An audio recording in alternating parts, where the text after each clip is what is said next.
Hi student, एक बार फिर से स्वागत है आप सभी लोगों का ब्राइट फ्यूचर कोचिंग इंस्टीट्यूट में। लास्ट क्लास में हमने ग्राफ वाली प्रश्नावली देखी थी और मैंने आप लोगों को कहा था कि यहाँ से आपको 6 नंबर मिलने वाले हैं। तो बिल्कुल ठीक, माध्यमिक शिक्षा बोर्ड में आपको एक सवाल जो पूछा जाएगा वो कितने नंबर का होगा? 6 नंबर का। कल मैंने आप लोगों को प्रैक्टिस भी करवाई थी। फिर भी अगर किसी बच्चे को प्रॉब्लम रह गई है तो यहाँ पे एक और सवाल की प्रैक्टिस करते हैं और 4.1 पूरी करते हैं। इसके बाद में हम पढ़ने वाले 4.2 और आज की क्लास में हम चौथी प्रश्नावली कंप्लीट कर लेंगे। तो थोड़ा ध्यान से देखें। और बोर्ड पे सवाल है 4.1 का चौथा सवाल।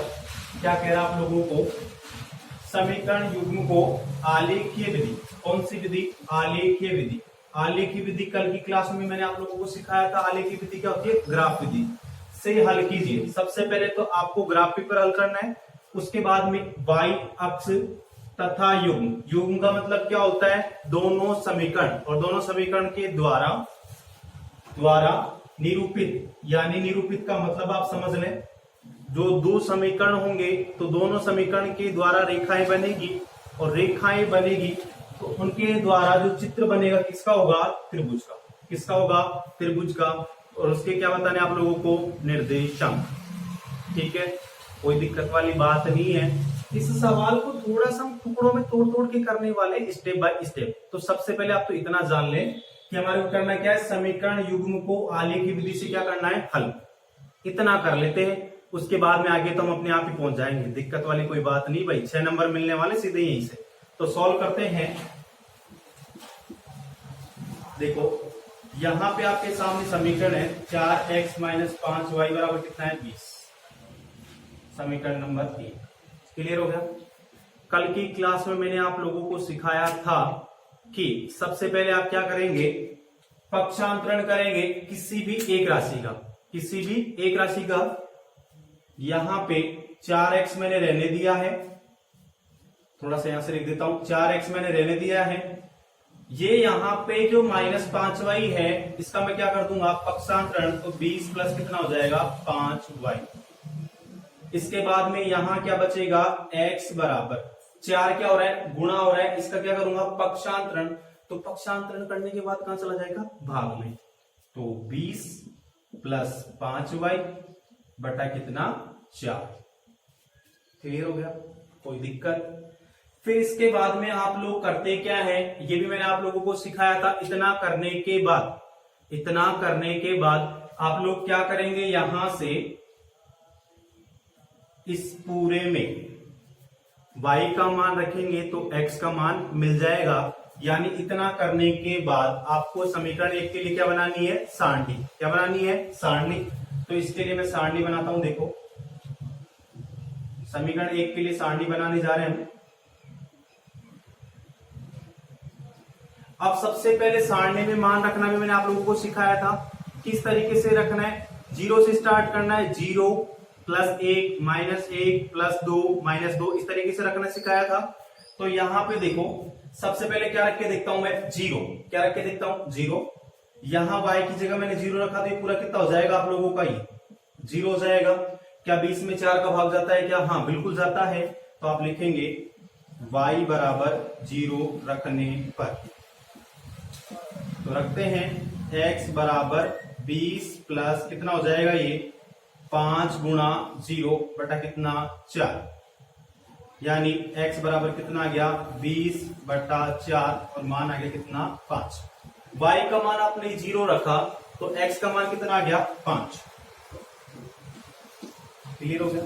कोई दिक्कत है तो बताएं मुझे। इसके बाद में आगे देखें, ये जो आपके सामने यहां पे ये जो आपको दे रखा है यहाँ पे, इसमें 0 रख के आपने देखा। अब क्या रख के देखेंगे? 1 रख के देखेंगे। तो रखते हैं x बराबर 20 प्लस 5 से कम 5, यानी 20 और 5 कितना हो जाएगा? 25। 25 बटा 4 क्या भाग जाता है क्या? नहीं जाता है। दशमलव वाली संख्या आपको नहीं लेनी। सबसे ज्यादा कोशिश आपकी क्या रहेगी? सबसे पहले तो आप 0 रख के देखो। फिर उसके अलावा क्या करना है आपको? जैसे यहाँ पे कितना? ये 20 है। कितना है? 20। तो आपकी कोशिश ये रहनी चाहिए इस 20 में से ऐसी क्या संख्या घटाऊं मैं कि ये जीरोज है। तो यहां से देखो आप, ये 20 किसका है? प्लस का। ये यहाँ पे 5 है। 5 को मैं ऐसी कौन सी संख्या से गुणा करूं कि माइनस का 20 आ जाए? तो 5 चौक 20 और किसका माइनस का, तो यहाँ पे मैं लिख दे रहा हूं y बराबर -4 रखने पर। तो देखो x बराबर कितना आ जाएगा 20 प्लस 5 गुणा माइनस का 4 बटा कितना 4। तो x बराबर कितना हो जाएगा 20 माइनस 20 बटा 4 यानी 0 बटा 4 और कितना आ जाएगा 0। यहां पे आपने y का मान -4 रखा, x का मान कितना आ गया 0। इतनी बात सभी को समझ में आ गई होगी। इसके बाद में सेकंड क्या काम करने वाले हैं, समीकरण नंबर 2 के लिए 3x प्लस 5y बराबर 15। समीकरण नंबर कौन सा है, सेकंड। सभी में एक ही काम क्या करना है आपको, पक्षांतरण करना है। तो देखो पक्षांतरण कैसे करेंगे आप लोग, बहुत आसान है भाई पक्षांतरण करना। 3x आपका ऐसे कैसे, ये 5y किसका है प्लस का, उधर जाके माइनस का, 15 माइनस 5y, ठीक है। इसके बाद में x आपका ऐसे कैसे, ये 15 माइनस 5y बटा कितना 3, इतना आप लोगों ने कर दिया। इसके बाद आप क्या बनाने वाले, फिर से सारणी, किसके लिए, समीकरण नंबर 2 के लिए। तो यहां से सारणी बना देता हूं मैं आप लोगों के लिए, और सारणी कैसे बनती है देखना आप लोग। सबसे पहले आपको सिखाया गया है छोटे से छोटा यानी 0 रख के देखना है, उसके बाद एक एक मान हम बढ़ते जाएंगे, प्लस का 1 माइनस का 1 प्लस का 2 माइनस का 2 इस तरीके से। तो यहाँ पे सबसे पहले 0 रख के देखते हैं। देखो 0 आप रखेंगे, ये पूरा कितना हो जाएगा 0। क्या 15 में 3 का भाग जाता है क्या, हाँ जाता है। तो यहाँ लिखेंगे y बराबर 0 रखने पर, रख दिया जी, तो कितना आ जाएगा x बराबर 15 माइनस 5 गुणा 0 बटा कितना 3। x बराबर 15 माइनस 0 बटा 3, 15 में से 0 घटा है 15 बटा 3 यानी कितना आ गया 5। y का मान कितना रखा है 0, तो x का मान कितना आ गया आप लोगों के सामने 5। इतनी बात सभी को समझ में आ गई। सेकंड मान निकालते हैं। मैंने अभी क्या सिखाया था यहाँ पे भी कि 20 में से ऐसी क्या संख्या घटाऊं, और यहाँ पे कितनी है 15। 15 में से मुझे क्या घटाना होगा 15, तभी तो ऊपर वाली संख्या क्या हो जाएगी 0। तो 15 कैसे है, देखो 5 को मैं ऐसी कौन सी संख्या से गुणा करूं, 3 से। किससे, 3 से। तो यहां लिखूंगा y बराबर 3 रखने पर, रखते हैं तो देखो कितना हो जाएगा x बराबर, ये देखो 15 माइनस का चिन्ह ऐसे कैसे, 5 y की जगह कितना रख रहे हो आप 3 बटा कितना है आपका 3। तो देखो कितना हो जाएगा 15 माइनस 15 बटा 3, तो कितना आ जाएगा x बराबर 0 बटा 3 यानी कितना आ गया 0। ठीक है, तो यहां y की जगह 3 और x की जगह कितना 0। इतनी बात सभी को समझ में आ गई होगी। लास्ट क्लास में मैंने आप लोगों को कहा था, क्या कहा था कि अगर आप तरीके से काम करेंगे तो आपको पूरे नंबर मिलेंगे। तो आगे देखना, अब समीकरण 1 व 2 के सारणी के मानों को ग्राफ पेपर में आलेखित करने पर, अब आलेखित करते हैं तो देखो ग्राफ किस तरीके से बनाएंगे। ये यहां पे कौन सा होगा x अक्ष, ये आपका y, ये x डैश, ये आपका y डैश, बीच में मूल बिंदु O 1 2 3 4 5, 1 2 3 4 5, -1 -2 -3 -4, -1 -2 -3 -4। क्लियर हो गया। अब देखो समीकरण 1 की जो सारणी है उससे और समीकरण नंबर 2 है उसकी सारणी, दोनों से आपको क्या बनाना है ग्राफ पेपर। तो सबसे पहले समीकरण 1 की सारणी के पास चलते हैं। x का मान कितना है 5, y का कितना है 0, ये रहा जी 5। ठीक है, सेकंड मान कितना है, x का तो 0 है, y का कितना है -4। x का 0 तो यहां पे हो जाएगा मूल बिंदु पे, -4 कहां होगा, ये रहा। देखो आपको समीकरण 1 की सारणी के 2 बिंदु मिल गए हैं, दोनों को क्या कर दूंगा मैं मिला दूंगा। मिला दिया, कोई दिक्कत। फिर ठीक इसी प्रकार आप किसके लिए, सेकंड सारणी के लिए, x का मान 5 है, y का कितना है 0, 5 तो ये रहा, 0 कहां होगा मूल बिंदु पे, तो फिर से देखो एक और बिंदु यही मिल गया। अब देखो x का मान कितना है 0, 0 ये रहा, y का कितना है 3, 3 का होगा ये रहा। फिर से इन दोनों को क्या कर देंगे आप, मिला देंगे। इतनी बात सभी को समझ में आ गई, क्लियर हो गया।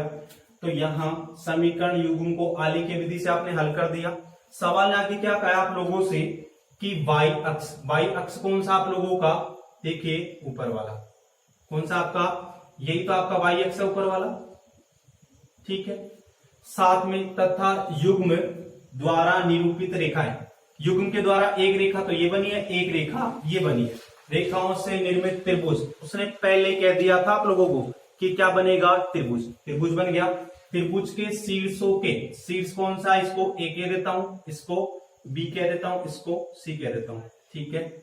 शीर्षों के निर्देशांक लिखिए। तो देखो ए का मान मुझे आप सभी बताना कौन से अक्ष पे है, ये y अक्ष पे है। तो देखो x का मान तो क्या है इस अक्ष पे 0, x का मान पहले लिखा जाता है, y का बाद में, x का 0, y का कितना आप लोगों का 3, b का कितना हो जाएगा 5,0 और यहां कितना हो जाएगा 0,-4।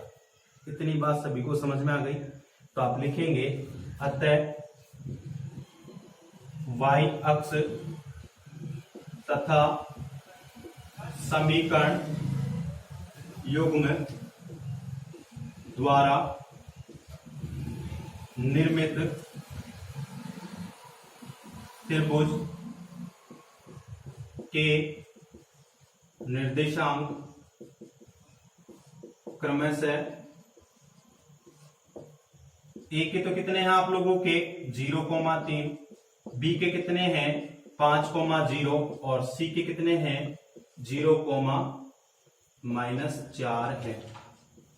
क्लियर हो गया। साथ में एक बात को और ध्यान रखना, इसमें आप लोगों ने पैमाना नहीं लिखा है तो पैमाना भी लिखे, पैमाना एक्स अक्ष पे, कौन से एक्स अक्ष पे क्या लिखेंगे 1/खाना बराबर कितना हो जाएगा 1 इकाई। इसी प्रकार इसके लिए भी लिखेंगे आप, y अक्ष के लिए भी लिखेंगे। क्लियर है, कोई दिक्कत। 4.1 आपकी पूरी भी हो गई है और मैंने ग्राफ का सवाल एक बार फिर से बहुत शानदार ढंग से आपको समझाया है। परीक्षा में ऐसे ही सवाल आपको देखने को मिलेगा और 6 नंबर मिल जाएंगे बहुत आसान तरीके से, ठीक है। तो समझ में आ गया होगा। अब आप इसको स्क्रीनशॉट ले लें या फिर वीडियो को पॉज करके ढंग से समझ लें। मैं इसको इरेज करता हूं, आगे बढ़ते हैं 4.2 की और एक सवाल उसमें से पढ़ाता हूं मैं आप लोगों को, ठीक है। अब 4.2 का दूसरे का तीसरा सवाल है, क्या कह रहा है, असमीकरणों का आलेखीय विधि से हल ज्ञात कीजिए। ये सवाल मैं क्यों करवा रहा हूं, कुछ बच्चों की ये शिकायत रह जाएगी कि आपने आधी अधूरी प्रश्नावली करवाई है। तो एक मॉड्यूलस वाला सवाल है जो किसके रूप में, असमीका के रूप में, इसको किस तरीके से ग्राफ में आप बनाएंगे वो आप सीख रहे हैं, यहां से सॉल्व कर रहे हैं। जब भी आप इस तरीके से इसको मापांक में देखें, मॉड्यूलस में देखें तो किस तरीके से हटाएंगे। और ये समीकरण नहीं है आपके, क्या है असमीका। पहली क्लास में मैंने आपको सिखाया था यदि बड़े और छोटी का चिन्ह आ जाएगा तो क्या हो जाएगी असमीका।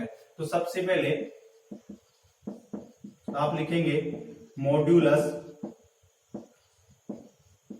हटाने पर। मॉड्यूलस हटाने का क्या रूल है बहुत डिटेल से मैंने क्लास में पढ़ाया था, फिर भी कोई दिक्कत वाली बात नहीं, अभी भी आसान तरीके से समझ में आ जाएगा। इस मॉड्यूलस का मतलब क्या है कि मान आपको कैसा दिख रहा है, अभी तो पूरा प्लस में ही दिखेगा, लेकिन ये मान एक बार प्लस में होता है, एक बार किस में होता है माइनस में। तो यहाँ पे मैं इसको इस तरीके से खोलूंगा, x माइनस वाई बड़ा है बराबर है किससे 1 से। और ठीक इसी प्रकार एक बार और खोलेंगे x माइनस वाई और इसका चिन्ह क्या कर देना है चेंज और यहां माइनस का 1। क्लियर हो गया। ये जरूरी नहीं है ठीक इस तरीके से ही हो। एक बात और जान लेना, जैसे मान लो आपके सामने है 5x प्लस 3y और ये यहाँ पे मैंने इसको माइनस मॉड्यूलस में लिख दिया और छोटा है यहाँ पे 5 से। तो इसका मॉड्यूलस कैसे खोलेंगे 5x माइनस 3y इस तरीके से। मुझे यहाँ अगर मैं 5 के क्या लगाऊंगा माइनस का चिन्ह, 5 के अगर मैं माइनस का चिन्ह लगाऊंगा तो ये चिन्ह क्या हो जाएगा आपका चेंज 5x माइनस 3y और इस तरीके से। तो यहाँ पे आपके सामने कितनी असमीकाएं खुल के आएगी? 2। ज्यादा डिटेल से अभी बता सकता था मैं, आप लोगों के पास थोड़ा समय अभाव है, इस वजह से आपको तो ये जानना है कि दोनों असमीकाएं कैसे निकल के आई है। यानी यहाँ पे मॉड्यूलस हटाने पर ये मान एक बार किस में होगा? प्लस में, एक बार किस में होगा? माइनस। तो आगे बढ़ते हैं अब हम यहां से। देखो 2 असमीकाएं आपके सामने आ गई। अब बारी बारी से सीखते जाना। असमीका 1 को समीकरण में बदलने पर बदलते हैं। समीकरण में कैसे बदलेंगे कि इसका चिन्ह आ जाएगा बराबर का। तो यहाँ x माइनस वाई बराबर कितना आ गया? 1। क्लियर हो गया? अब यहां से आपके सामने समीकरण 1 है ये, तो यहां से रेखा कितनी बनेगी? 1। और रेखा बनेगी तो रेखा y अक्ष पे तो कहां काटेगी? x अक्ष पे कहां काटेगी? तो उसके लिए क्या चाहिए होगा आपको? कटान बिंदु। वो कैसे प्राप्त करेंगे आप? तो यहां से मैं इसको लिख देता हूं, इसको भी समीकरण 1 नाम दे देता हूं। क्यों? ये आपकी असमीका है, ये आपका क्या है? समीकरण। इस बात का थोड़ा सा ध्यान रखना। तो समीकरण 1 में y बराबर 0 रखेंगे आप एक बार, तो जिससे किसका मान मिल जाएगा? x का। देखो x माइनस वाई की जगह 0 बराबर कितना? 1। तो यहां से x का मान कितना आ गया आप लोगों के सामने? सॉरी, x का मान आ गया आप लोगों का 1। और इसी प्रकार समीकरण 1 में x बराबर 0 रखने पर, तो रखते हैं यहां पे x की जगह क्या रख रहे हैं आप? 0। तो y का मान कितना आ जाएगा? 0 माइनस वाई बराबर 1, यानी y बराबर कितना हो जाएगा आपका? माइनस का 1। क्लियर हो गया?